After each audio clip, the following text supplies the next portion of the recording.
This is day 206, Unlikely Source of Inspiration. Sitting in my office today staring at the walls, I was struggling to find some inspiration to motivate me to engage in my daily regimen. Then a knock came at the door. I went to see who was there, and there was nobody, only a grocery bag on the front doorstep. An older woman waved at me as she got into her older model Toyota Corolla and drove off. My wife had ordered Instacart again. This got me to thinking, how is this business model doing? Often when I look for inspiration, I look for great stories of success, rags to riches tales, or someone overcoming great odds.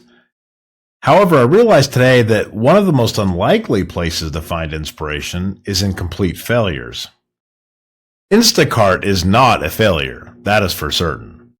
The business is reporting a tremendous net income of $457 million on a revenue of over $3.5 billion. By most metrics, it is a wildly successful startup that has now become a viable enterprise.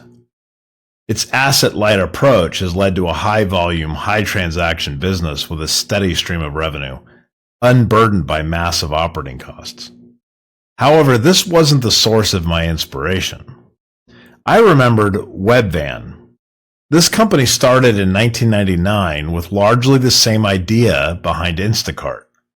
Despite raising over $800 million in venture capital, Webvan rapidly expanded without establishing a sustainable business model. The company incurred significant losses, leading to a bankruptcy in 2001. Webvan invested heavily in its own warehouses and infrastructure, pouring money into an attempt at rapid expansion. But the inspiration here isn't just in the contrast of business models.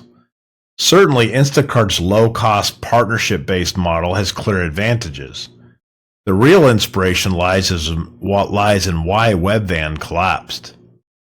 The company was well-financed and ambitious, aiming to rapidly expand across the country.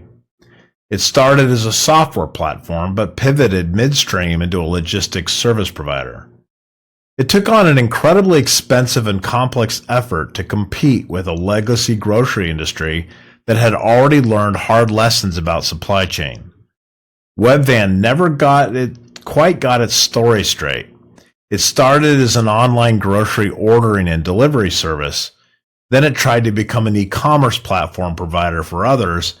Then it acquired Home Grocer, only to stall out amid difficult integration challenges. Then, finally, it pivoted again to a general delivery service instead of focusing on just groceries. It stumbled through overwhelming costs and operational complexity.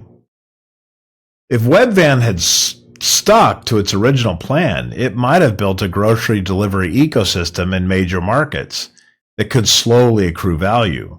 But the company wasn't growing fast enough to satisfy investors, so it grew impatient and repeatedly shifted its business model. In the end, this frequent pivoting led to confusion, operational chaos, and ultimately failure.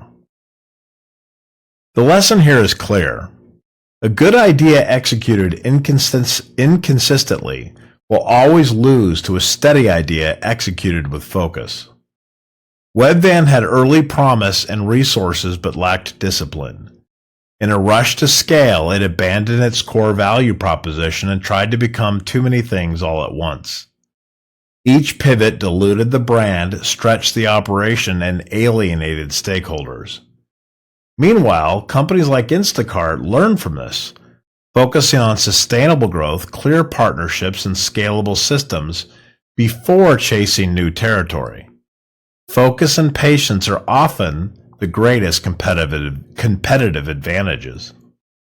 So maybe inspiration doesn't always come from the giants who got everything right. Sometimes it comes from the wreckage of those who got it wrong. In Webvan's collapse, there is a warning, but also a gift. The reminder that success is not just about vision or capital, but about consistency, clarity, and the courage to stay the course long enough to see it work.